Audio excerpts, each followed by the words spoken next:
रजनी के पैर घर के दरवाजे पर ही ठिठक गए। अंदर जाना तो चाहती थी लेकिन जा नहीं पा रही थी। आंखों से अनवरत आंसू बहे जा रहे थे।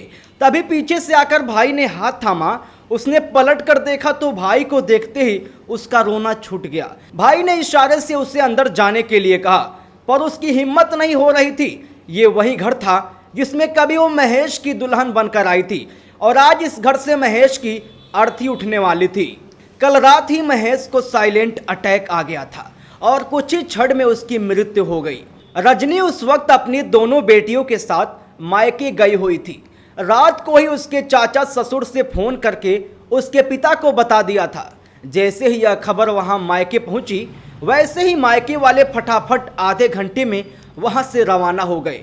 आखिर 7 घंटे का सफर तय कर वो लोग यहां पहुंचे। यहां लोगों का अच्छा खासा तांता लगा हुआ था। तभी बेटियां बिलखिलाती हुई रजनी से लिपट गईं, पर जो खुद ही होश में ना हो वो भला बच्चों को कैसे संभाले। मम्मी और भाभी जबरदस्ती उसे हिम्मत देती हुई अंदर लेकर गईं। उस बड़े से बरामदे में कुछ औरतें सास को घेरे बैठी थी। ननद और जेठानी भी एक तरफ बैठी रो रही थी। रजनी के आते ही रोदन और तेज हो गया। शायद वो लोग रजनी का ही इंतजार कर रहे थे। रजनी के आते ही 20 मिनट में महेश की अर्थी उस घर से उठ गई और कुछ ही क्षण में वो शख्स यहाँ से चला गया जिसके पीछे वो इस घर में थी। अपनी बेटियों को सीने से लगाकर उसका रोना छूट रहा था। कहने को पूरा परिवार वहीं था, पर महेश के जाते ही ऐसा लगा जैसे सब कुछ छूट गया। कुछ ही देर में उस दिन की सभी क्रियाएं करके मायके वाले भी वहां से रवाना हो गए। बस रजनी की माँ वहां रजनी के पास रुक गई। सब एक दूसरे को हिम्मत दे रहे थे, पर रजनी को कोई हिम्मत नहीं दे रहा था।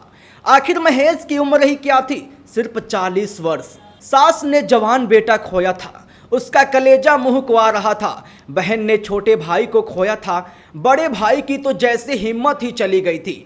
उसकी दोनों बेटियां उससे लिपट कर रो रही थी और उन दोनों को चुप कराने के लिए, हिम्मत बढ़ाने के लिए कौन था? सिर्फ रजनी और उसकी माँ। आज उसे अपना ससुराल बेगाना सा लग रहा था। वह यहाँ 15 दिन कैसे निकालेगी, उसे यही समझ में नहीं आ रहा था। लेकिन घर में लोगों के मन में क्या चल रहा था, इसे इसका बिल्कुल अंदाजा भी नहीं था। सारी क्रियाएं बड़े भैया के बेटे ने की थी। 10 दिन बाद रजनी के पापा ने उसके परिवार वालों से पूछा, देखिए समधन जी, अभी रजनी की स्थिति बिल्कुल अच्छी नहीं है। क्या हम 15 दिन होते ही उसको यहाँ से ले जाएं? पर नियम के अनुसार 1.25 महीने से पहले एक पत्नी वह जगह नहीं छोड़ती। रजनी को हम कैसे जाने की इजाजत दे दें? सास ने जवाब दिया। पर समधन जी, रजनी की हालत तो आप देख ही रही हैं। उसे थोड़ा वक्त चाहिए। अगर वो खुद को ही संभाल नहीं पाई तो बच्चों को कैसे संभालेगी? देखिए समधी जी, 1.25 महीने तो वो कहीं नहीं जाएगी। आपको ले जाना है तो 1.25 महीने के बाद ले जाना और हमेशा के लिए अपने पास ही रख लेना। फिर तो हम आपसे कुछ कहेंगे भी नहीं, सास ने बिगड़ते हुए जवाब दिया। अंदर कमरे में बैठी रजनी को भी ये बातें सुनाई दी। सुनकर अंदर तक कुछ दरक गया। अब इस घर में मेरी क्या जगह है? माहौल बिगड़ते देख पापा चुप हो गए। 12वीं पर पगड़ी की रस्म में भी जेठ जी के बेटे को बैठाने की बात हुई, लेकिन जब रजनी के मायके वालों को पता चला तो वो लोग अड़ गए, क्योंकि पहले भी महेश की अपने बड़े भाई से झड़प हो चुकी थी। जब बड़े भाई ने यह कहकर उसे दुत्कारा था कि तेरी तो बिटिया है, प्रॉपर्टी में तुझे क्या हिस्सा मिलेगा।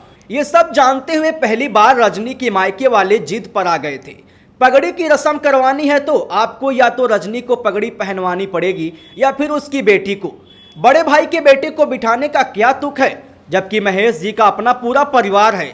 हमारे यहाँ औरतों को पगड़ी नहीं बांधती, जेठ जी ने कहा। जो नहीं होता है वो अब होगा। रजनी का हक हम किसी को लेने नहीं देंगे। आखिर रजनी के परिवार को रजनी को ही संभालना है, पर वह तो इस हालत में ही नहीं है और ऊपर से उसकी बिटिया तो ही है। वो तो शादी करके कल को ससुराल चली जाएगी, जबकि पगड़ी एक जिम्मेदारी होती है। कोई बात नहीं, हम उसे सहारा देकर बिठा देंगे, पर कभी ना कभी तो होश में आएगी। और सही कहा आपने, पगड़ी एक जिम्मेदारी है। उनके परिवार की जिम्मेदारी रजनी ही उठाएगी। आखिर मायके वालों की जिद के कारण पगड़ी रजनी को बांधी गई। बाद में पापा ने दादी सास से रजनी को ले जाने के बारे में बात की। यह पहली बार था जब पापा ने दादी सास से पूछा था। आखिर दादी सास ने कहा। तब जाकर 20 दिन बाद रजनी के मायके वाले उसे मायके लेकर गए थे।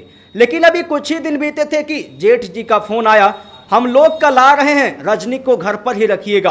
कुछ ना कुछ तो उनके मन में पक रहा था। ये बात तो रजनी के मायके वाले समझ रहे थे, पर क्या, वो तो कल उनके आने पर ही पता चलेगा। खैर, दूसरे दिन के जेठ जी अपने चाचा जी के साथ वहां पहुंचे। रजनी के साथ उसके पूरे मायके वाले वहां मौजूद थे। चाय पानी पीने के बाद वो लोग सीधे मुद्दे पर आए। देखिए समधी जी, अब आपको तो पता ही है कि महेश इस दुनिया में नहीं रहा और रजनी की सिर्फ 2 बेटियां हैं। ऐसे में हम चाहते हैं कि रजनी इन पेपर्स पर साइन कर दे, जो हमने हमारे पूरे परिवार की सर्वसम्मति से बनवाया है, और माँ की भी यही इच्छा है। क्या लिखा है इन पेपर्स पर, जरा खुलकर बताइए, रजनी के भाई ने कहा।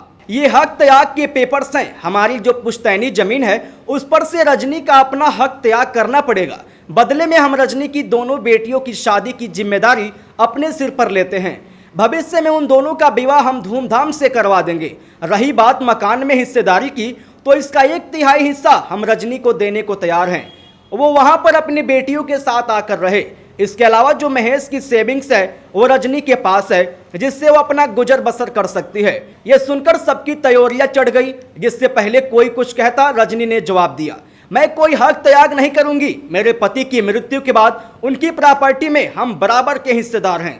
अगर आप लोग हिस्सा नहीं देंगे तो मैं कोर्ट के जरिए लूंगी, पर मैं अपनी बेटियों के भविष्य को अंधकार में नहीं छोड़ूंगी। इस प्रॉपर्टी पर मेरी बेटियों का बराबर हक है, और मां इन सब के लिए तैयार हो तो कह दीजिए उनसे कि उनका बेटा गया है, पर उसकी पत्नी और 2 बेटियां अभी भी जिंदा हैं।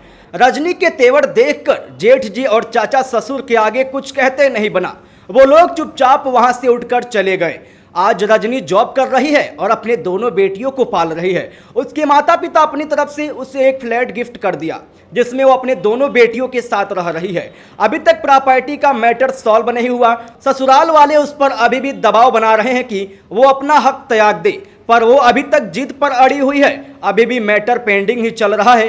कई बार इतनी मानसिक तनाव के बाद दिल में एक हुक से उठती है कि सब कुछ छोड़ दे, पर बेटियों को देखकर फिर से हिम्मत कर खड़ी हो जाती है। आपको हमारा यह वीडियो कैसा लगा हमें कमेंट बॉक्स में जरूर बताएं,